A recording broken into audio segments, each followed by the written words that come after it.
तो ये क्वेश्चन करते हैं, if a plus b i is equal to, ये एक्सप्रेशन दे रखा है complex number, prove that a square plus B square ये है। अच्छा, जब भी क्वेश्चन में हमको इस तरह की टर्म आ जाए a square plus B square, जहाँ पे a और b जो है वो किसी कॉम्प्लेक्स नंबर के कॉम्पोनेंट्स हैं, रियल और इमेजिनरी, तो ये वाली टर्म जो है वो कहाँ पे आती है, ये आपको याद होगा, है ना। जब भी किसी कॉम्प्लेक्स नंबर को हम उसके कॉन्जुगेट से मल्टीप्लाई करते हैं तब ये वाली टर्म आती थी। कॉम्प्लेक्स नंबर यदि a प्लस बी आई है तो conjugate a minus b i हो जाएगा, तो ये मल्टीप्लिकेशन पे ये क्या आता है, a square plus B square. ठीक है, तो इस वाले केस में भी, है ना, ये जो कॉम्प्लेक्स नंबर दे रखा है इसके कॉन्जुगेट से हम मल्टीप्लाई कर देंगे तो a square plus B square आ जाएगा, फिर राइट हैंड साइड में जो आ जाए तो इसका कॉन्जुगेट हम निकालते हैं। a प्लस बी आई का कॉन्जुगेट ये क्या हो जाएगा, x प्लस आई स्क्वायर का कॉन्जुगेट। ठीक है, अच्छा, ये एक्चुअल में टेक्निकली यदि सारे स्टेप्स अपन करें तो ये इस पूरे एक्सप्रेशन का कॉन्जुगेट है, 2x स्क्वायर प्लस 1। ठीक है, अच्छा, अपनी खुद की क्लैरिटी के लिए, हालांकि ये वाला क्वेश्चन तो रिलेटिवली सिंपल है, बट अपनी खुद की क्लैरिटी के लिए कौन कौन सी प्रॉपर्टीज अपन यूज कर रहे हैं कॉन्जुगेट्स की, उसको यहाँ बगल में लिख लेते हैं। तो एक प्रॉपर्टी तो अपन क्या यूज कर रहे हैं कि z1 बाई z2 का कॉन्जुगेट वो किसके बराबर होता है, z1 conjugate upon z2 conjugate, है ना। ये एक तरह से रिवीजन भी हो जाएगा अपना। तो इसको अपन क्या लिख सकते हैं, है ना, स्टेप बाय स्टेप कर रहे हैं, जानबूझ के डिलिबरेटली करने को अपन सीधा भी कर सकते थे। तो है ना, ये ऊपर वाला न्यूमरेटर उसका कॉन्जुगेट अपॉन डिनोमिनेटर का कॉन्जुगेट। अच्छा, डिनोमिनेटर तो कॉम्प्लेक्स नंबर है ही नहीं, तो उसका कॉन्जुगेट जो है वो यही नंबर रह जाएगा, तो इसको तो कम से कम अपन लिख ही ना सीधा ही, 2x स्क्वायर प्लस 1, है ना। पर ये आया यहाँ से, यानी ये अपने को ध्यान रखे, ये अपने को ध्यान रहे। अच्छा, दूसरा रिलेशन अपन ने क्या देखा था, z1 z2 का कॉन्जुगेट ये किसके बराबर होता है, z1 का कॉन्जुगेट इंटू z2 का कॉन्जुगेट।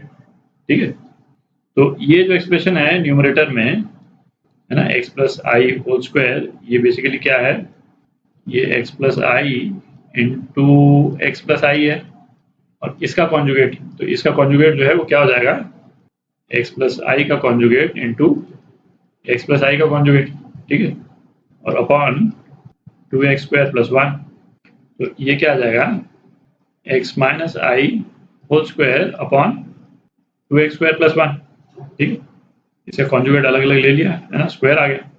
तो अब अपन a प्लस बी आई को उसके कॉन्जुगेट से मल्टीप्लाई कर देते हैं, a square plus B square लाने के लिए।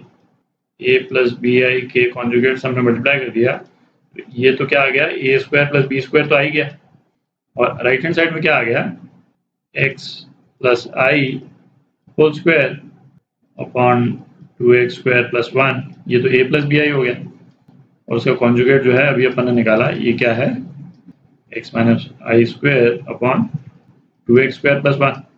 ठीक, थोड़ी जगह कर लेते हैं।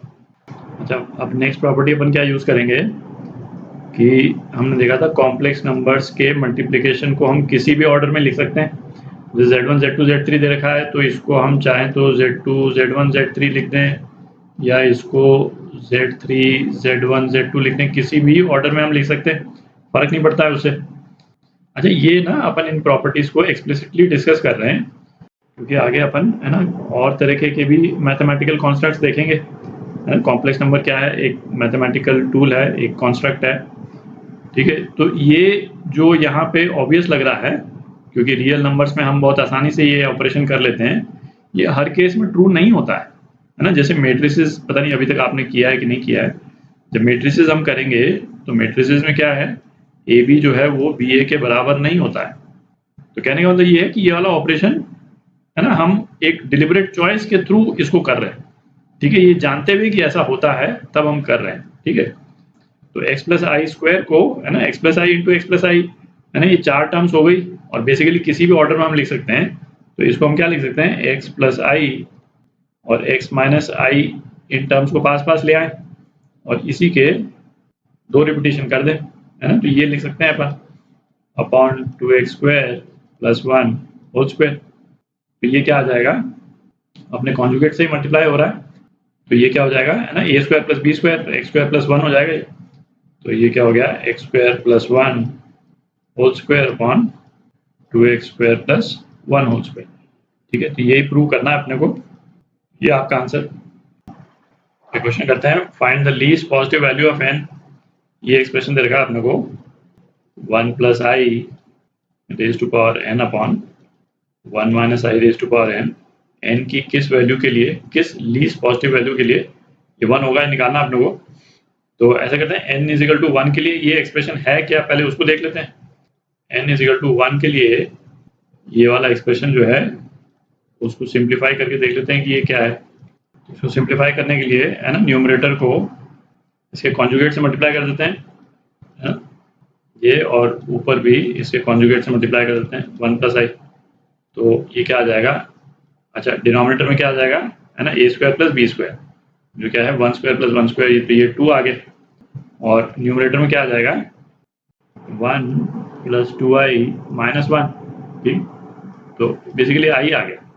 तो ये जो एक्सप्रेशन है ये आई के बराबर है n इज इक्वल टू 1 पे।